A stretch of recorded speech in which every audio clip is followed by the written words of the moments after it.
So Stephanie, your Christmas gift came early. Sure, we on this McDonald's gospel tour, but your gift dropped in October. Yes, my album. Yes, Mighty Strong God. What a mighty Christmas gift that was. Right, Yes, right. sir.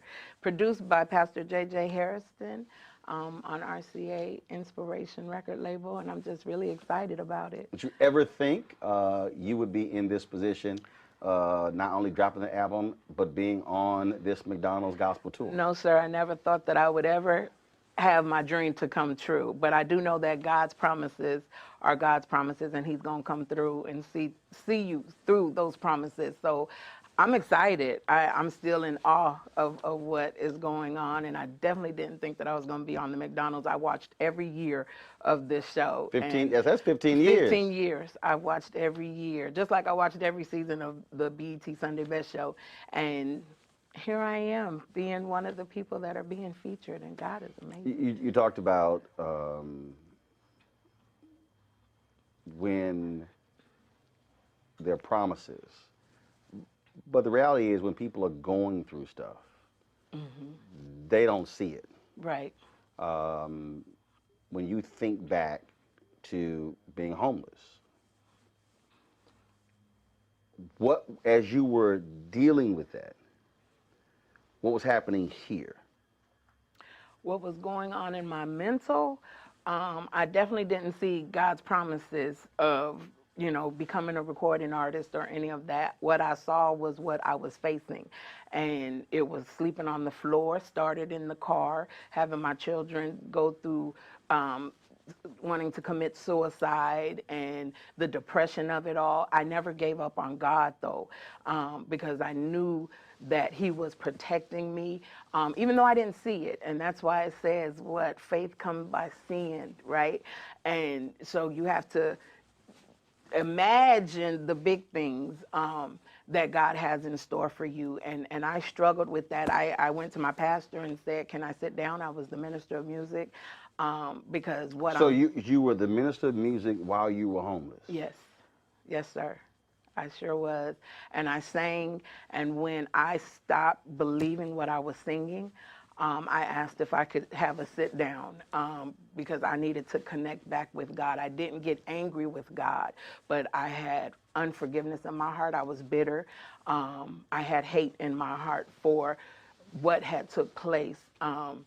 My father died. I had just had a major surgery of having cancer, and my dad died a week after I came home, and he had a great bill of health. So it was, and then I lost my home like 4 days later by loved ones, and that hate started, grabbing a hold, and for me to hate someone and then be singing about God making a way, it wasn't connecting for me. So I personally had to have a sit down, and it wasn't no sooner, probably a couple of 2 years later, that I came in contact with the late Reverend Bishop. He was Bishop Reverend Rance Allen, and he told me about my Job season. I was in a Job season, and even though they slay me, yet will I trust him.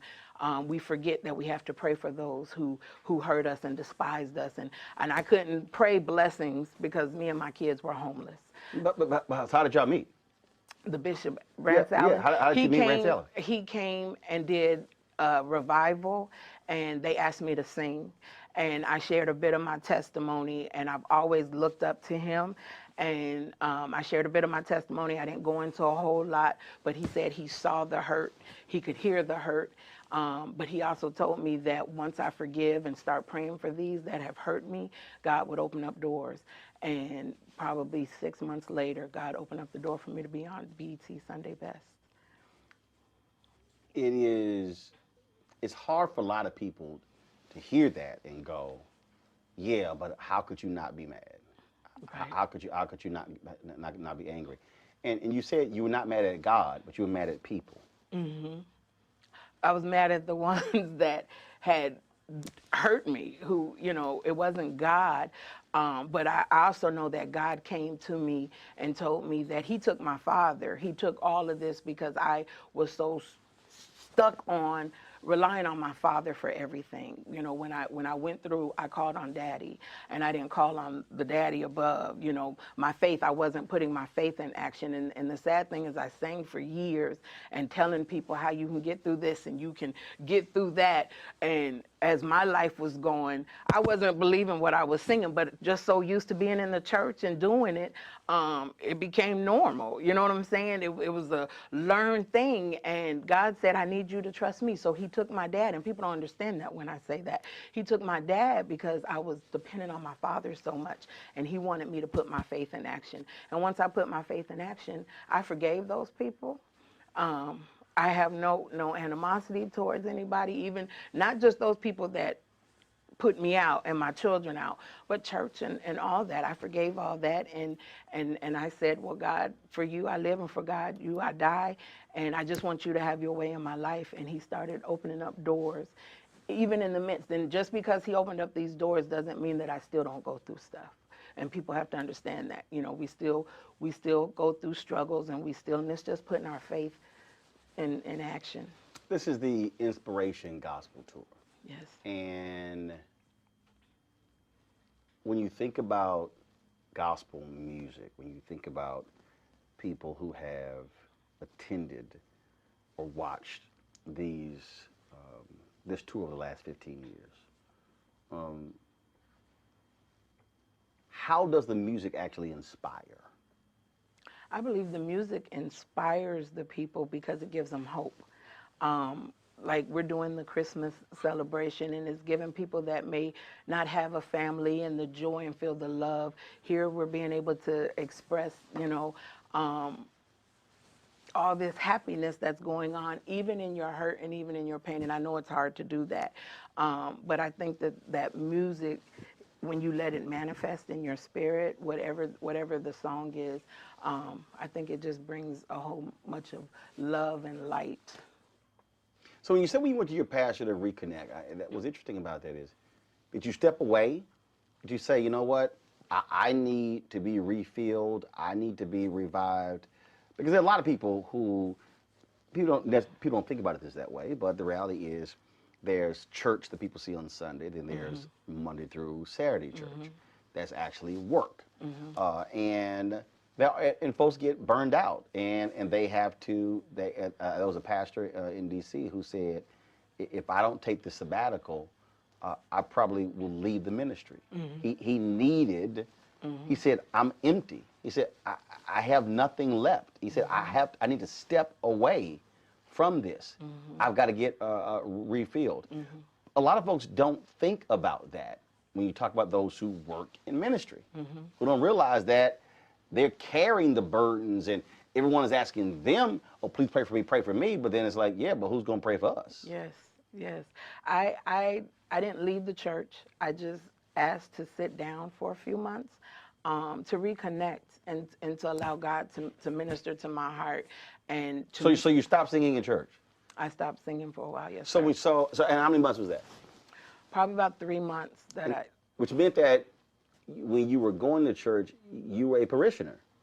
You were not a participant or a leader in ministry. Right. So you had to look at it from a different angle. Right. And here's the thing. They didn't want me to sit down, but I had to do it for myself. You know what I'm saying? So you set yourself down. I set myself down. I went to my pastor. He's passed on. And I asked him, and I told him, I'm not feeling when I'm singing Waymaker and I'm sleeping on the floor. That ain't connecting with me. You know what I'm saying? When I'm going to the food banks, that's not connecting to me that he's a way maker and he's a miracle worker. Even though I know that he healed me from cancer, I'm still sleeping on this floor, and my kids are sleeping on the floor. That ain't connecting. And made a way. I'm not seeing that way, so I need to have a sit down. And he honored that, but the people didn't understand that. And I started looking at because who's praying for me? And I know I had a praying pastor, but the congregation, it was always gifts that we give. And I was empty. And I was bitter, and I was hurt, and I just was, but I never said, God, I'm mad at you. you know, because it was working for my good. I just didn't see it. And here I am today. It worked for my good. You know. And see, one of the things that I love it when I was talking to somebody years ago, and they were talking about Bishop Jakes in the Potter's house, and I said, well, are you going to acknowledge the Bishop Jakes prior to the Potter's house, when he was in West Virginia digging ditches, when his wife, when they went on food stamps? Because I think, again, people will look at you and go, oh, look, I mean, the album drops and you're on this McDonald's tour, and then you win a BT Sunday Best. But I was reminding people, but you can't truly talk about somebody's story unless you tell the whole story. Unless you say, no, this is what they had to get through to be at this stage. You just didn't just pop onto this stage. I didn't just pop onto this stage. I had to go through some stuff, and that's why I say God's promises, because back in 2006, someone prophesied to me that I would be standing in this space, and then it was confirmed with all them years later in 2019. So 2006. 2006, somebody prophesied to me that I would be standing in this place. And for 14 years, you like, for 14 hello, years. Yeah, can you please? But see, I think that's where the patience comes in.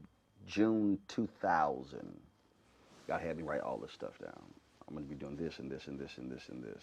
So I'm like, right, let's go. Right. And this is what he says. He says, no, you have to wait. I'm like, hold up. Yeah. He said, because I have to. He said, the people that are going to make these things happen are not yet in place. Wow. I have to move these folks to be in position, but you have to wait. And I think that's the hardest thing for a lot of people, when something's been prophesied to them, and you have to wait for it. And things had to line up, because it wasn't just this is going to happen. He told me that I had to change my lifestyle, because I was doing some stuff, right? And still in church. And I was singing in the clubs, and I was partying. My mother had died in 2004, and I began to do prescription drugs just to ease the pain. And when that wasn't enough, I started drinking to add on to it. But I would still sing, and nobody knew that I was hurting. You know, my mom is gone and I'm hurting, but to minister to the people, you know what I'm saying, is what I was taught. You got to minister, you have the gift. And so when this man came in 2006 and shared all this stuff, you have to start lining up. Right? And it's not going to be an easy walk. And so I stand here today and I say, it's trust God's process. His timing is perfect. And so, yeah, them 14 years, 15 years, and I'm looking and I'm saying, now, God, you said, and I'm trying to get my life, you know, in order for you to bless me, right, in order for you to show me that you are God. I knew that you were God because you had got me through so much, but yet and still, it's like the promises that and the confirmations that are coming, I ain't seeing this. So now I need you to show me. And it was like timing. And timing is perfect. And God's timing is perfect. And it puts your faith to work. You know what I'm saying? And that's what it was doing, and it's still doing for me. That's what I'm saying. I think it's a matter of, you want it, but do you have the patience to wait for it, and to trust me in providing it. I think that's what also jumps out. You mentioned how many kids? 4. When you talk to them now, when they are talking about this life now, what are you reminding them of before now? I remind them of what we've been through and where we are today. And, you know, they're old. They're all grown. I have one 17-year-old. This is her last year in high school. And because they've seen so much in the church, because that's where we grew up, you know, things that I was taught, I'm going back and saying, forgive me, because that ain't right. You know what I'm saying? Right. It was something that they came up with. And so now they're getting on their path for Christ, because I can only do so much, you know, but they're seeing that God's blessings, what he promised you, you know, when you start lining up, they see that it's true and that they got to put their faith in action. They can't go on mine. When you look at this lineup of this roster of artists, does it cause you to go, how am I sitting here? It does. Like, how am I mean, Don Lawrence, and Yolanda Adams, It and does. Fortune, and Kurt Carr. Wait a minute, hold up. You trying to tell me my name is going to get mentioned in the Yes, same sir. reading as their names? I just say that's God. Because when I looked at the lineup, I was like, what? My nerves got bad quick. But I grew up on the Donald Lawrence and the Yolanda Adams, and I love them. Kurt Carr, I love all of them. All of these and I think they're great talent. And we all have something different to bring to the table. And I listen to all their music, but I was just like, God, thank you. Thank you for this. You know what I'm saying? Because this is all you to put me before great men, because I think that these are great artists. So when you say kids want a Happy Meal, you real happy, huh? I am real happy. The kid in the candy store. I am celebrating Christmas early. God is just amazing. Who would you love, whether they're gospel, whether they're not gospel? Who would you love to do something with? It don't have to be gospel. No. Listen, let me tell y'all. Tank, I think his real name is Daryl. Right. Tank, I love him. And he's an R&B artist, but I love him. I would love to do something with him. It don't even have to be a gospel song. Really? Yeah, I just love him. You ever met him? I've never met him. So what, you listen to his music and never met him? I listened to his music and never So met him. what is it about Tank? Because I know that he came from the church, and it's just his voice, his vocal ability, and I have to admit, I love male singers, but it's just something about him. He seems really nice. He seems really cool in his music because of the type of music that he did back in the day growing up. Right. It was that real R&B, you know what I'm saying? That, it wasn't all about sex and stuff and things like that, but even what he does now, I just love. His voice is amazing. I'm sorry. I love him. Well, let's see. Let's see if Tank answers the phone. Don't do that. Let's see if Tank answers the phone. Oh my gosh, Let's do not have me cutting up here. Let's see what happens here. I don't know if he has an Apple phone, or if he has if he has a Samsung. That what do they call the Android? Yeah. So let's see. Oh my gosh. He may answer. If he don't, we're gonna leave a voicemail. Okay. We're gonna leave a voicemail. Look at you. What? Rolling by. Sorry. Like. No, I'm calling him. Oh my God. Okay, hold on. Let's see here. All right, we're gonna do this here. We're gonna see if he answers this here.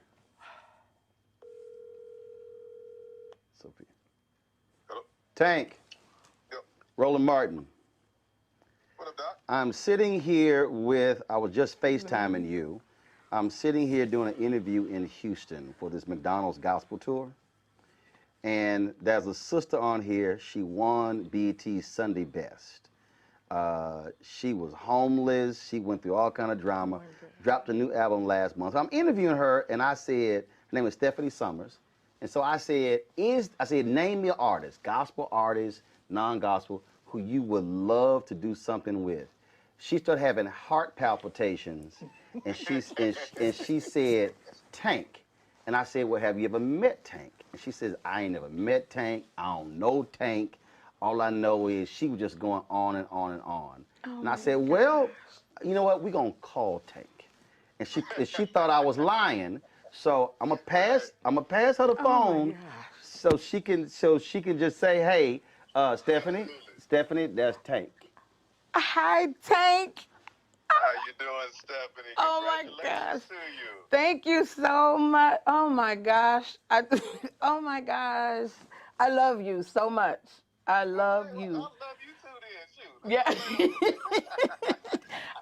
I told Roland, I love your music. I follow you. I listen to your music. You in my playlist, sir. And I love the Lord. Well, let's figure out how to get something done. Yes. Oh, yes. Yes. Yeah, we make that happen, man. It's easy. We gotta stick together. Yes, sir. Oh, yes. And I said, and it don't have to be gospel. I'm Well, just. you know what? It's like, I was raised off on commission, and I know. and so I've always been progressive in terms of my my conversation. You know what I mean, when it comes to the spiritual part of it all. So Yes, sir. I think there's a way to communicate that, man.